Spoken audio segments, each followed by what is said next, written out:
Hi hello welcome to my channel మామన్ జోష్ daily vlogs. How are you all? అందరూ బాగున్నారని అనుకుంటున్నాను. నేను ఈరోజు ఇంకొక మంచి వీడియోతో మీ ముందుకు వచ్చేసాను. నైట్ టైం మిగిలిపోయిన అన్నాన్ని మనం వేస్ట్ చేయకుండా ఈ రకంగా యూటిలైజ్ చేసుకుంటే చాలా బాగుంటుంది. ముందుగా ఒక ప్యాన్ తీసుకొని దాంట్లో 1 టేబుల్ స్పూన్ ఆయిల్ యాడ్ చేయాలి. ఆయిల్లో 2 ఎగ్స్ బ్రేక్ చేసి అందులో వేసుకోవాలి.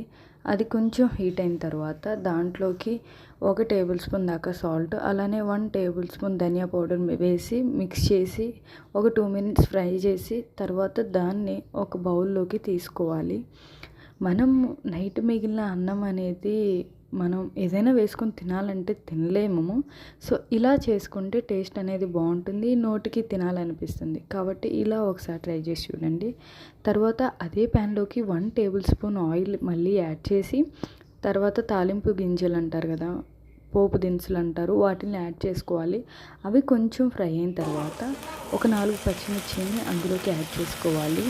ఆ పచ్చిమిర్చి కూడా వేగిన తర్వాత 1 tablespoon ginger garlic paste అందులో యాడ్ చేసుకోవాలి.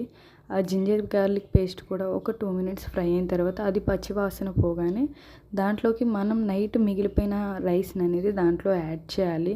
సో ఆ రైస్ అనేది కొంచెం గడ్డలుగా లేకుండా నీట్గా చేసుకొని అందులోకి యాడ్ చేసుకోవాలి. ఆ రైస్ని ఒక 2 మినిట్స్ ఫ్రై చేసి తర్వాత దాంట్లోకి మనం ఫ్రై చేసి పక్కన పెట్టిన ఆ ఎగ్ అనేది అందులో యాడ్ చేసుకోవాలి. ఆ రెండు కలుపుకొని ఒక 2 మినిట్స్ ఫ్రై అయిన తర్వాత 1 టేబుల్ స్పూన్ సాల్ట్ని వేసుకొని మళ్ళీ మిక్స్ చేసుకోవాలి. తర్వాత 1 టేబుల్ స్పూన్ చిల్లీ పౌడర్ని కూడా అందులో వేసుకోవాలి.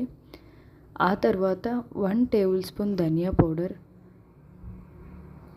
1/2 టేబుల్ స్పూన్ గరం మసాలా, ఈ రెండు వేసి యాడ్ చేసుకొని ఒక 2 మినిట్స్ ఫ్రై చేస్తే మన ఎగ్ రైస్ అనేది రెడీ అయిపోతుంది.